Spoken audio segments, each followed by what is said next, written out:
Bree? No, I can't do this, Remi. Bree? Bree, wait. Hang on, just wait a minute. Just wait. Wait. Hey. What do you mean you can't do this? Let go of the door. Please, no, just stay. Let's talk this through. I can't.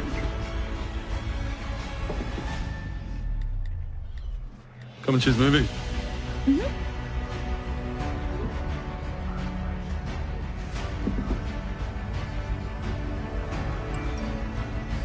If that is Tane asking you to come into work, don't even reply. Nah, it's just a kind.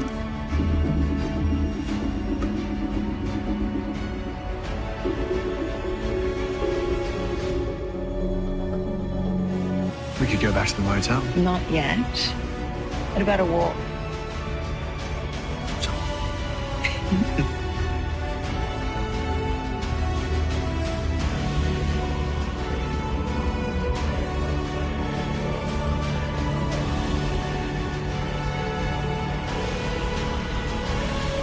Home and Away gets #1 in my soap opera rankings for the very first time.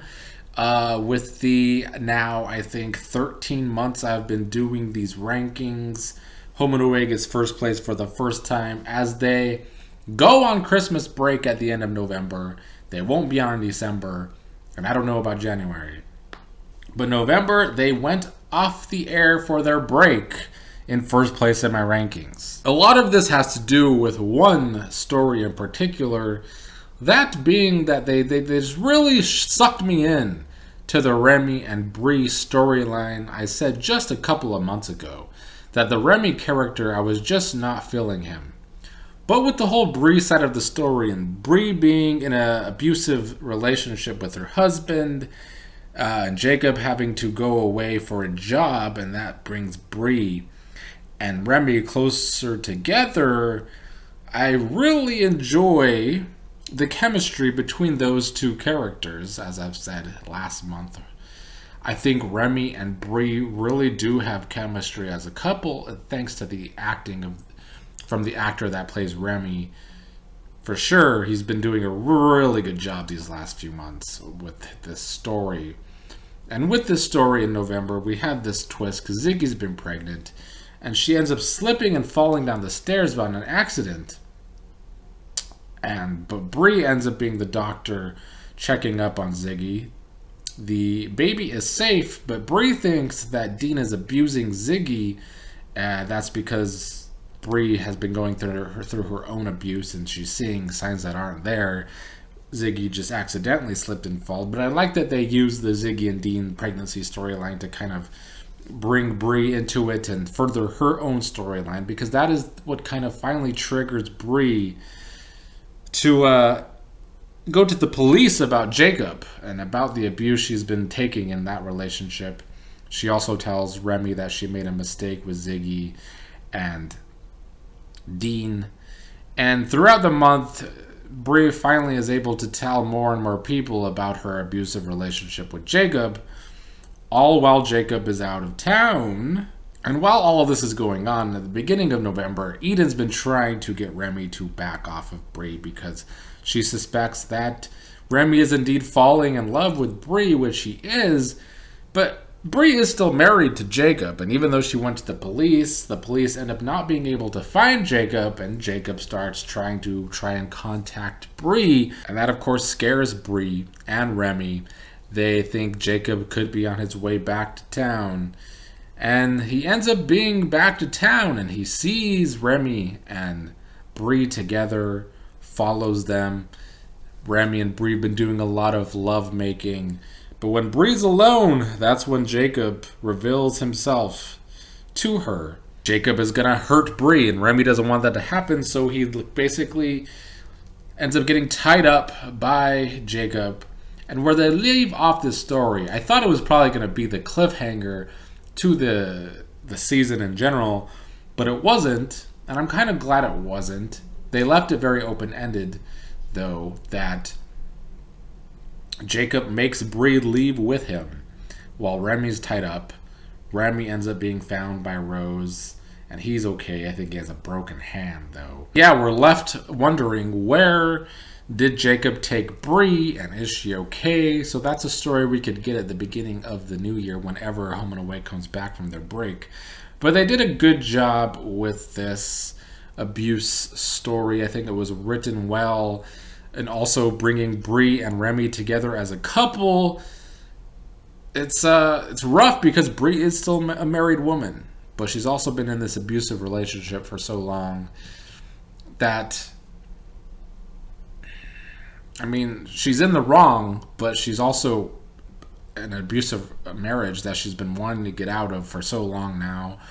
But I think the Bree and Remi relationship, good stuff. I'd say the other main story before we get to Felicity and her wedding to Tane, Xander, Stacy, and the cow had this triangle at the start of November, and it made Xander very insecure about his relationship with Stacy because of the whole possibility of her flirting with Nikau.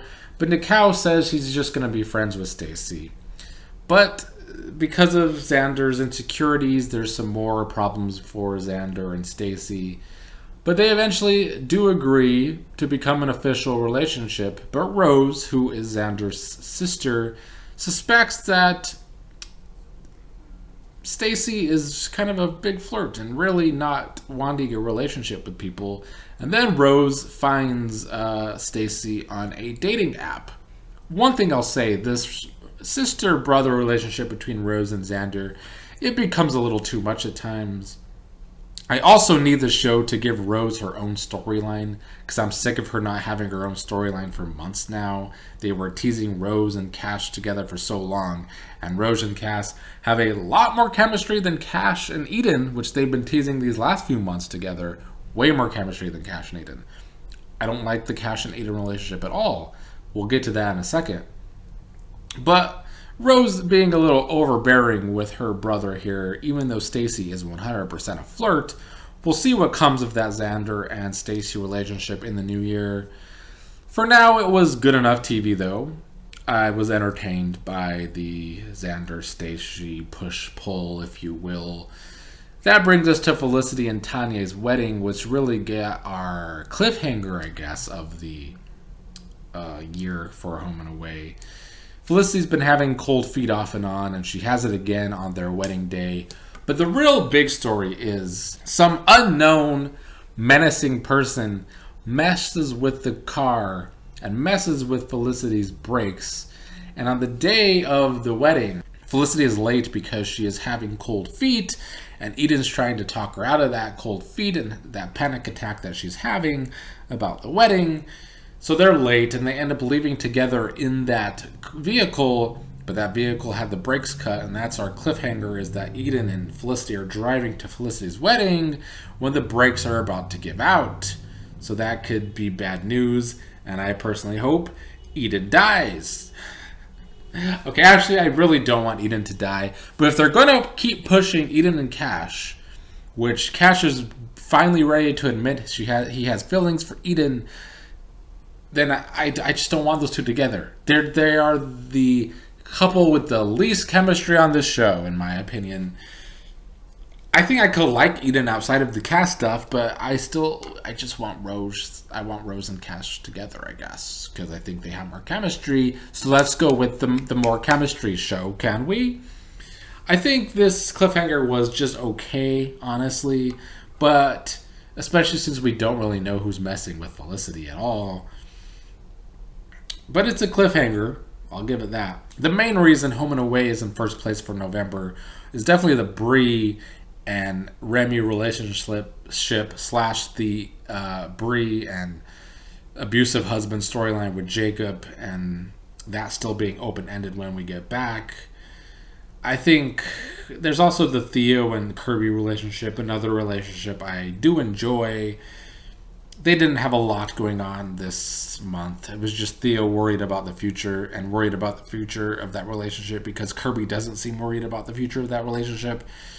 It was okay stuff that from them, but they are a good couple. For me, the amazing thing for Home and Away, just the year of 2022, is they started the year having to have a lot of character exits because of COVID and the COVID vaccine in Australia, that they had to write out a lot of characters and bring in a lot of new characters, and that is a hard thing to accomplish.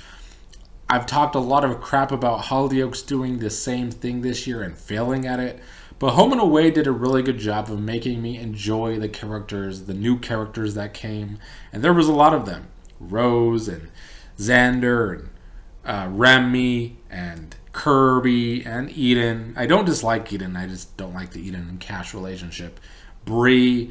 A lot of new characters, and they did a good job of sucking me in because of the relationships that formed on this show this year. Home and Away did a good job with that. I think the acting has been really good, like I said, with Remi. So a lot of the new characters brought some good acting to the show, brought some likable characters. I think Home and Away deserves a pat on the back for the job they've done in 2022 under tough circumstances. They've given us a good show, entertaining show, and they end the year at first place for November 2022 as they take their Christmas break.